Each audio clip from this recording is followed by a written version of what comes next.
आजकल जब भी कोई नया विवाद उठता है या फिर मुसलमानों के सरोकार की बात आती है तो एक नाम आप जरूर सुनते हैं, वो है all India Muslim personal law board. क्या है ये बोर्ड, इसका गठन कब हुआ और क्यों हुआ और किस तरीके से ये काम करता है, आपको समझाते हैं।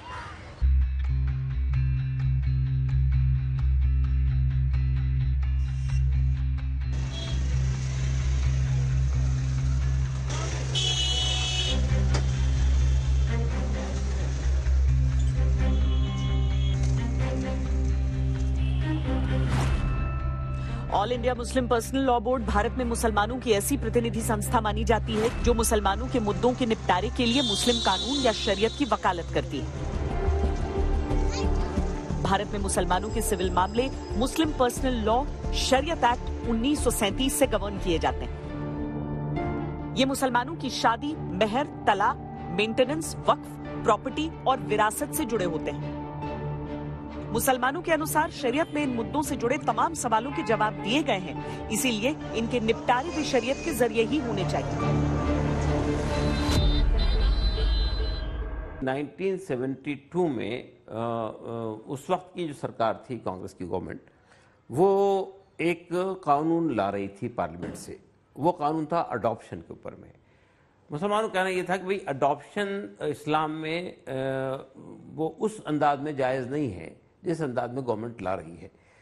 तो मुसलमानों ने हुकूमत को प्रस्ताव दिया था कि भाई ये अडॉप्शन से हमको एग्जम्प्ट किया जाए, लेकिन जब बात नहीं मानी गई तो फिर मुसलमानों की तमाम जितनी उस वक्त की संस्थाएं थी बड़ी बड़ी, और जितने मसालिक थे, जितने मकाते फ़िक्र थे, उन सब लोग बम्बई में जमा हुए और उन्होंने ये फैसला किया कि हमें अपने शरीयत को बचाने के लिए, इस्लामी जो मुस्लिम पर्सनल लॉ है उसको बचाने के लिए हमें एक अपेक्स बॉडी बनानी चाहिए। All India Muslim personal law board की स्थापना मुंबई में 1972 में हुई थी। आजादी के बाद से ही मुसलमानों ने एक ऐसी संस्था की जरूरत समझी जो इस्लामी कानूनों या शरीयत में दखल अंदाजी के खिलाफ काम करे।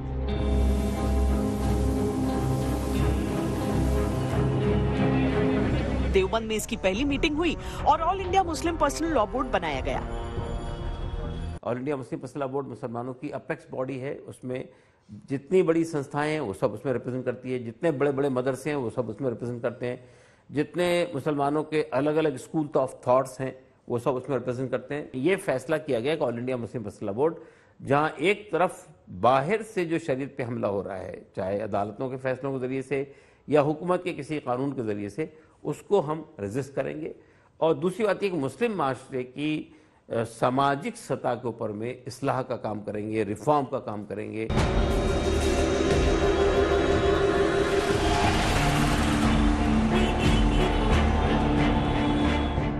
मुस्लिम पर्सनल लॉ बोर्ड राज्य और केंद्र के ऐसे फैसलों पर नजर रखता है जो मुसलमानों से जुड़े होते हैं।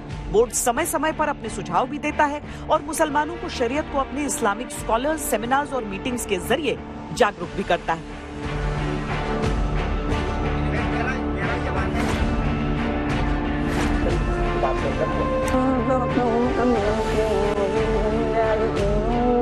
कोशिश करते हैं कि जो जुमे के सरमन्स होते हैं तो इमाम मसाजिद से बात करते हैं कि भाई आप जुमे के सरमन को इस्लाम की ये जो पर्सनल लॉ से मुताल्लिक़ जो तालीमात है, शरीयत की जो तालीमात है, निकाह के ताल्लुक़ से, तलाक़ के ताल्लुक़ से, मेंटेनेंस के ताल्लुक़ से, मेहर के ताल्लुक़ से, विरासत इनहेरिटेंस के ताल्लुक़ से, और बहुत ऐसी तालीमात जिसका दायरा पर्सनल लॉ पर है, उसमें हम एजुकेट करने की कोशिश करें कि पहले तो लोगों को मालूम ही नहीं होता है कि क्या तालीम है। दूसरी बात यह कि अगर कोई मामलात ख़राब हो रहे हैं आपस में दोनों मियाँ बीवी के दरमियान, तो हमने जो दारुल क़ज़ा बनाए हैं जहाँ पे फ़ैसला होता है, तस्फ़िया होता है, तो उन दारुल क़ज़ाओं के साथ में काउंसलिंग कमेटी बनाते हैं हम हर जगह। काउंसलिंग कमेटियाँ जो है वो दोनों फरीक को बुलाती है और उनसे बात करती है और उनकी बातों को सुनने के बाद उसको, उस डिस्प्यूट को, जो डिस्प्यूट पैदा होता है, उसको रिजॉल्व करने की कोशिश करती है।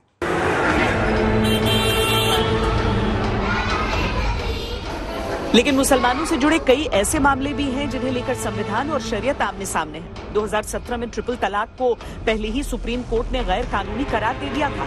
All India Muslim personal law board ने इसको भी शरीयत में दखल अंदाजी माना। यूनिफॉर्म सिविल कोड को लेकर भी मुस्लिम पर्सनल लॉ बोर्ड की राय अलग है। इस मुल्क के अंदर भी जहां तकरीबन 2000 के करीब कल्चर बसते हैं, मज़ाहिब अलग अलग तरीके ज़िंदगी बसते हैं, वहां पे आप सबको एक सुई में पिरोना चाहें तो ये मुमकिन नहीं है। हर एक के अपने आइली मसाइल हैं, हर एक के अपनी शादी बिया के मसाइल हैं, हर एक के अपने दफनाने के मसाइल हैं, हर एक के अपने जिंदगी गुजारने के तरीके हैं। अलबत्ता जो मसाइल, जो कवानीन, वो जैसे मिसाल के तौर पे रोड पे चलने के मसाइल हैं, मकानात के बनाने के मसाइल हैं, इसके जो कानून हैं वो तो सबके लिए कॉमन रहेंगे और इसके अंदर कोई इस दो राय नहीं है। इज्तिमाई मसाइल सबके लिए कॉमन रहेंगे, लेकिन हर एक के आयली मसाइल का हर जगह एहतराम किया जाता है, इस मुल्क के अंदर भी एहतराम किया जाना चाहिए। अगर मुसलमान शरीयत के हिसाब से अगर निकाह करेगा तभी वो उस जो लड़की से शादी किया है वो लड़की उसके लिए हलाल कहलाएगी। अगर तलाक हो गई, शरई हिसाब से अगर वो तलाक हो गई और उसके बावजूद भी वो साथ में जिंदगी गुजारे तो वो हलाल जिंदगी नहीं रहेगी।